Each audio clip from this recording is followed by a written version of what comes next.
This is the Global Podcast Network, where executives and professionals connect, share, and inspire. Stay tuned for the conversations that drive success. I really want you to think about these words, process them for a moment, because I did. And I looked at things a little bit differently in just a split second. There is no one that you need to impress. You think there is, but there isn't. We do this. We compare ourselves. Comparison steals joy. We think we need to be this, but do we really need to be this to be happy? We're going to talk about that today, but through the lens of energy and spirituality, if you will. She is a Galactic Shaman, Reiki master. She's an animal healer, a sound healer. She's an energy surgeon, if you will. And it's so great to have her, our professional of the year, back with us. Shayna Blackmar is joining us. How are you doing today? Hi, I'm great. The sun is shining here after a few cloudy days, and I'm just grateful. Well, now I'm going to compare myself to that. It's like it was 80 and sunny in New York 2 days ago, and now it's like maybe 40 something, and it's going to plummet down to like the 20s. It's like rainy and raw.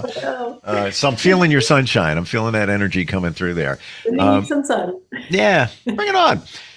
Before we get into talking about impressing people and the realization that you have no one to impress,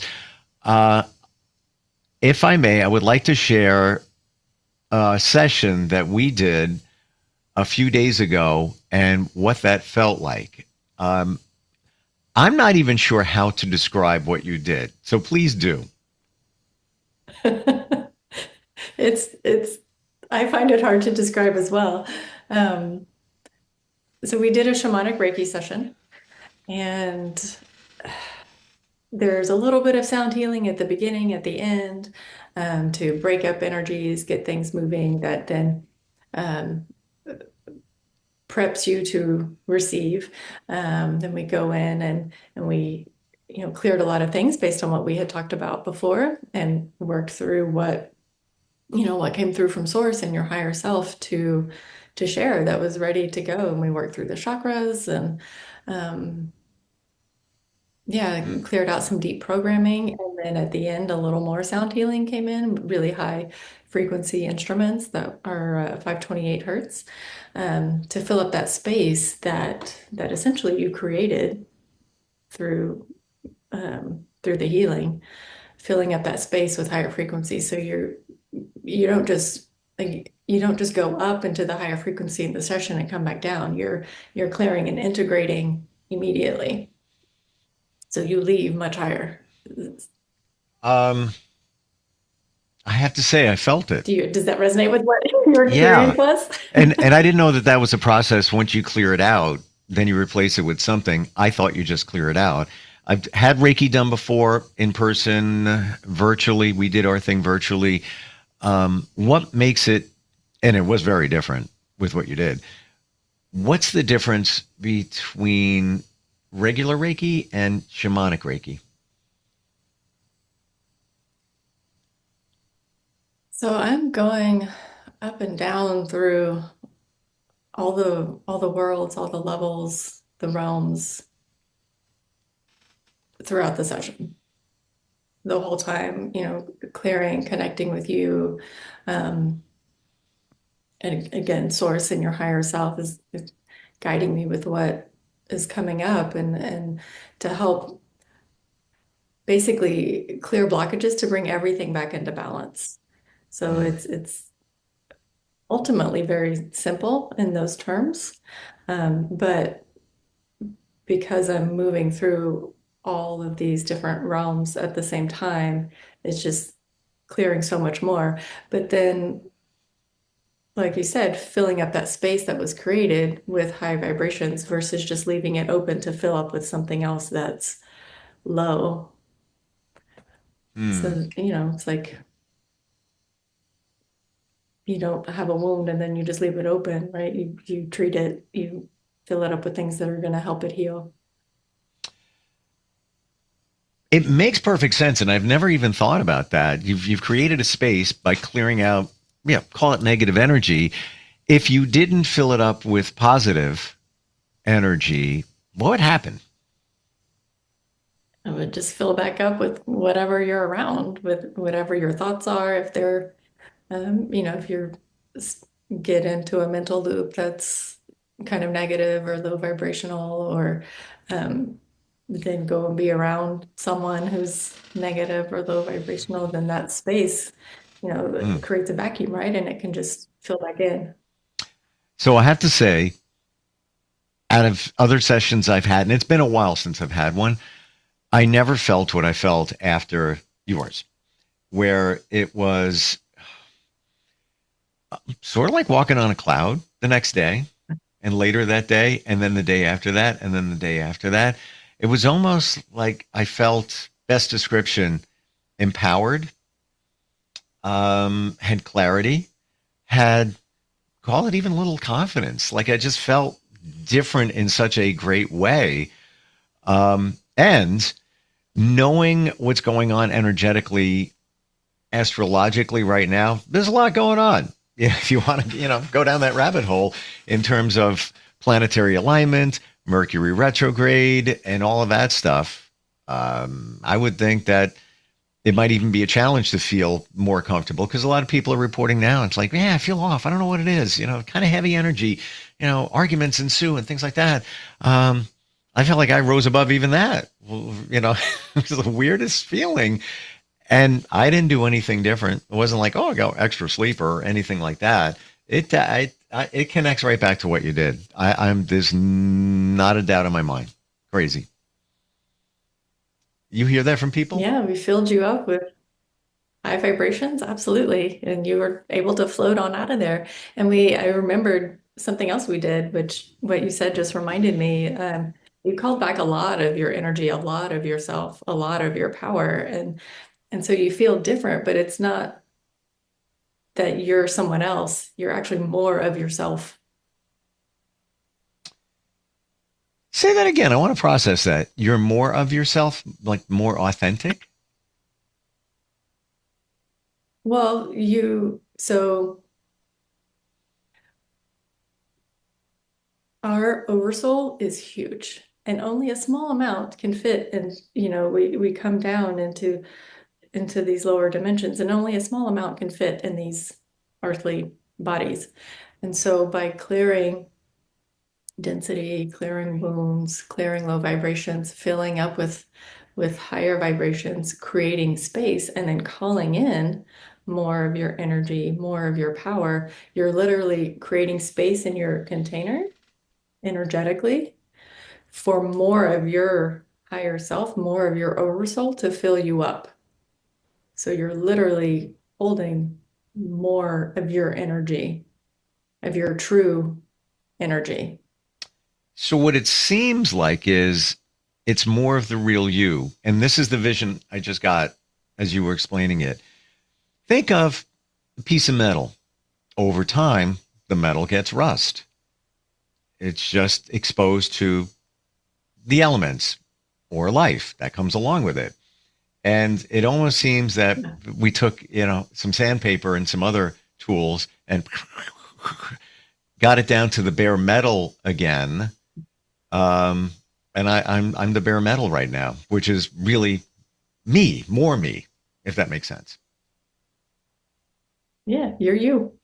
Mm, We wow. got rid of some of the interference. Yeah, which we all have. It's called life, situations, emotions, Exactly. relationships, all of that stuff gets in the way of the real you, I guess. Hmm. Yeah, So that, absolutely. It just builds up these little layers. So we're just peeling off layers yeah, of so that rust. you can shine. Yeah. Hmm. Well, that I guess that brings us to what we're talking about today. You have no one to impress.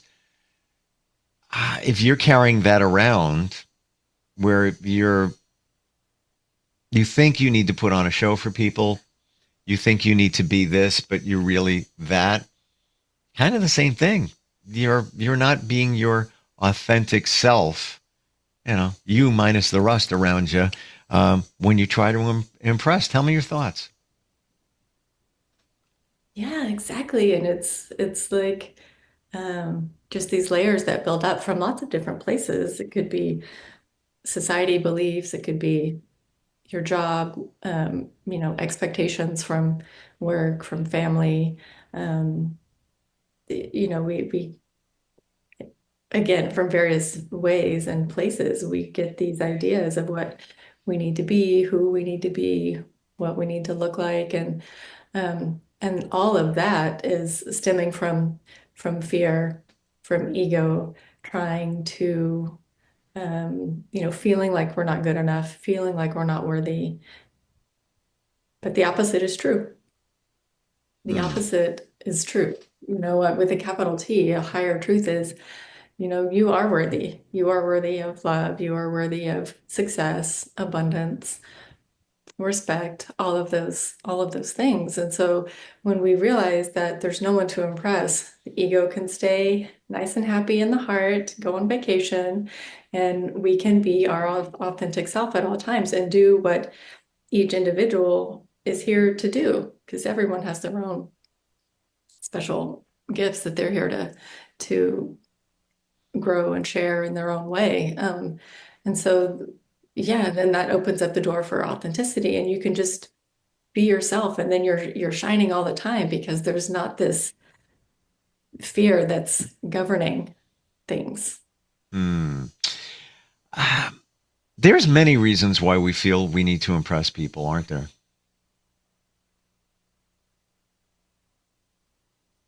Yeah, probably thousands. I don't know. Yeah. And it runs deep if you take a look at the subconscious and our lives starting at childhood where you feel like you're not good enough. You're not worthy enough. So what do? You make up for it or try to make up for it by trying to impress others, putting on a show. And I understand, we have different parts of our personality, and those parts come out at times. Like you might not act the same way with your kids like you act with your best friend and things like that. So there's a little maybe level of impressing there.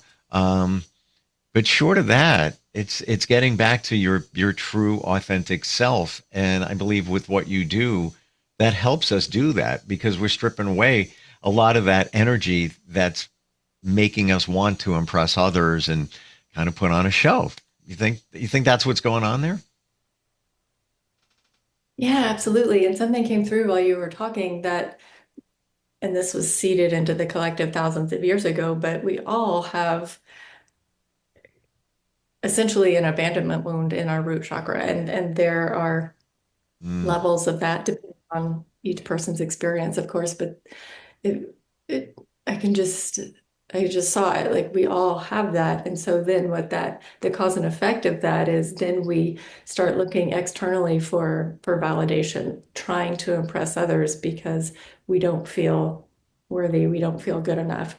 And so just by seeing that and bringing awareness to it, it'll start to dissolve. And then you can start taking your power back, right? Calling in more of yourself. What is in us that does that? What's going? Why?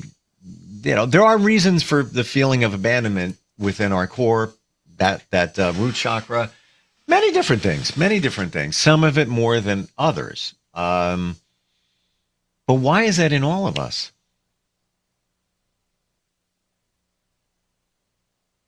I think that is a whole episode in and of itself. Um, I don't doubt it. Like I really don't.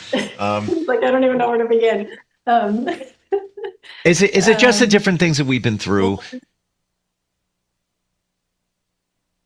well, see, I think there's layers to it. Absolutely, what we've been through, and and that shows up in different ways. Abandonment. It could be, physical abandonment, a parent leaving.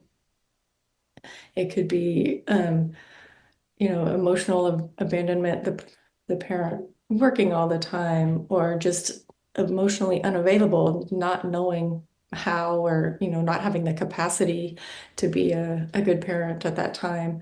Um, I mean, it could come in different ways in this lifetime, but there is a collective energy that has that. I mean, how many generations of men have been lost in battle? All of those men who had children were effectively abandoning their children, right? I mean, they're doing what they needed to do, and that was their, they felt right or called to do. I'm not saying there's anything right or wrong. I'm just saying there's a cause and effect that uh, affects the generations. And so by this time, we all have some of that just needs to be cleared. And it can be cleared. You just have to bring awareness to it, do the healing, make the conscious effort so you can come back to your truth, come back to more of yourself and realizing, oh, wait, I am worthy of love. Mm. I am safe. I am taken. Well, I never considered the your family lineage. It could go back a generation before that, right? Where now, you're talking a lot of years and a lot of time there where that feeling of abandonment could be. But certainly, even as a child growing up, you're 2, you're 3, you want mommy, and mommy was busy that one time. She loves you. Yeah, she gives you attention. She had stuff going on. She's doing the laundry, whatever it might be. But in your mind, I need it now, and it's not there. Now, the next episode, you know, dad said, hey, but hold on a second. I'm trying to fix the sink. I'll be right there. You're like, well, I needed it now. All of that evidence presents, we carry it with us. It comes off as abandonment. It may have been or not. And now we hold on to it. But I've always believed that we all have a feeling that we're not worthy in some regard. We're not good enough. That I've heard that, and I believe that, all different shapes and forms. Many of us have that abandonment challenge, but I didn't realize it in all of us. But now that you say going back in time, now it makes sense. Even the example you gave. Yeah, and we hold 7 generations in our tissues. Yeah. So that's a long time. That's a lot of ancestral uh, accumulation of wounds and things that we're here to work through, and we're here at this time on the planet after all of this accumulation has occurred because we are strong enough to work through it, but we have to make the conscious choice to do it. Would you say, even in the session you did with me, that you wiped out some of that abandonment challenges within my root chakra? Yeah, well, it was a collaboration. You worked through and did your breathing and stuff as well, and I guided, and so we both did basically. Can you detect things from somebody when you're working with them, like picking up on their energy? Yeah, I mean, I can feel what's going on, what's shifting, what's coming in. Um, and then kind of constantly getting feedback on what to do next. Um, so yeah, I feel things shift, I feel things leave. I'm guided to what needs to be removed, what's blocking things. So. Anything, I'm very transparent. Anything come up for me that stands out that you recall? I know it's a few days ago. I get it. Anything big, small, whatever. Steve, I don't remember what I had for breakfast. Okay. Let me think. Oh, well, calling back your power.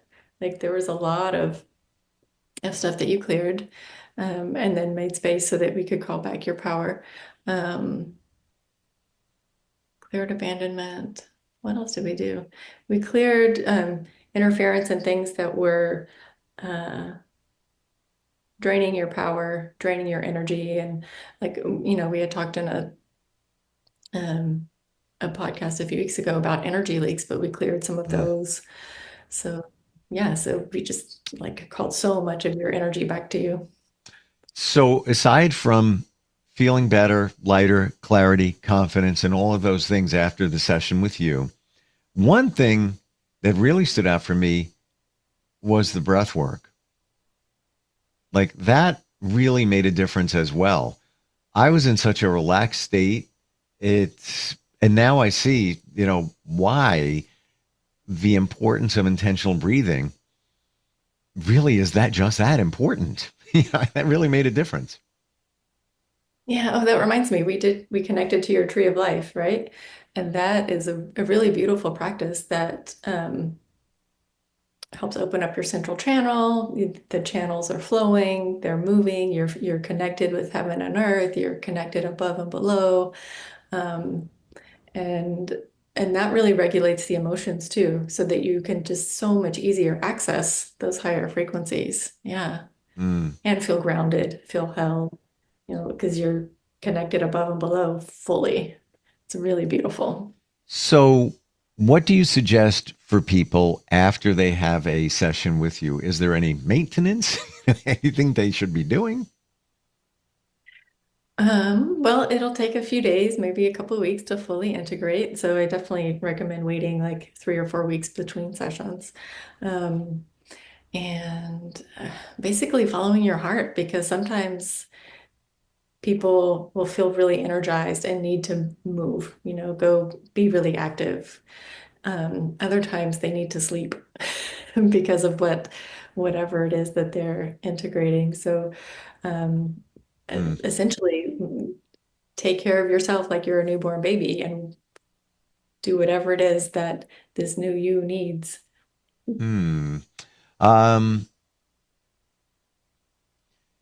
that being said, with the new you, let's say you have a situation that presents, let's say a couple of days after a session with you, are you armed with some protection, like a force field, something like that to help you, kind of ward off that negative energy or deal with, life's challenges? Well, being in a high vibration and maintaining it, holding it, will protect you. Um, Mm. it is still a good idea to do conscious protection and boundaries, energetic boundaries on a daily basis, just because there is so much interference and low vibrations around in the world right now. But yeah, the more you are able to hold a higher frequency, then you are essentially protected, because things of a lower frequency can't even come near you. They can't even come into your orbit. And does that higher, let's say you're at a higher vibration after a session, do you, is obviously life is a roller coaster, so the vibration can come down, maybe go up again, depending on situations, people, stress, whatever it is, lack of sleep. It's a moving target, but it seems to me that you're going to ride on the higher side, no matter what presents to you. Absolutely. Yeah. For a while, like you said. Hmm. Yeah, I gotta tell you, I've had Reiki before on a weekend, and then Monday came along and some clarity on situations, but this was different. This was sort of like a high, you know, it's just a feeling of just like Well, kind of walking on a cloud. that's wonderful. I'm so Yeah. glad. Ah, you can't make that up. Like, and that's it. And as the week goes on, I'm observing, the feeling. I will say I went to an event last night, and people were very receptive.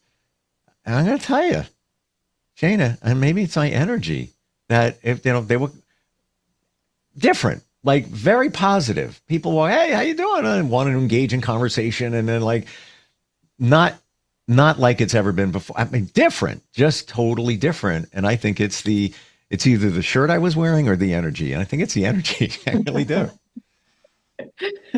That's wonderful. And it's a perfect example of frequency and vibration. So we're magnetic beings, right? And whatever frequency we're at, we're magnetizing experiences, relationships, jobs at that frequency. When we do our healing work, we're raising our vibration, we're out in nature, we're going to sound baths, we're doing all of these things that incrementally raise our vibration, right? Mm. So then that creates space. So higher vibrational experiences, relationships, jobs can come in. So you went up and then called in higher vibrational experiences. Yeah. Amazing. Really, really amazing. Best Perfect. experience ever in terms of energy work. And there it is. And done Awesome. virtually, so comfortable, just relaxing, kicking back. I didn't really have to do anything. Close my eyes. That was it. You did all the work. And listen, because there was sound involved through instruments. What is the best way to start with you? If somebody's looking to make some changes, we all got stuff going on. We're all carrying stuff. Where do we start? Yeah, you can go through my website and book sessions there. You can get information. If you have questions, you can, email me through there. You can look up, there's reviews on the love page. So you can just see if you aren't sure. There's a lot of different experiences there that you can look and see if it feels like if, somebody else has maybe a similar situation Hmm. that you want to work on and see if it helped them as well, So that's a nice way to just get some more information. Um, yeah, Mm. And you got some great stories there too. People sharing their experiences, as I did today. Um, so worth it. That's all I'm going to say. Just the feeling that it's like going on vacation. That feeling when you come back fresh and everything. It was a 90-minute, not even vacation. Thank you for that, and thank you for being here today. And lots more to talk about next time we get together. Appreciate it. thank you. This is the Global Podcast Network, where executives and professionals connect, share, and inspire. Stay tuned for the conversations that drive success.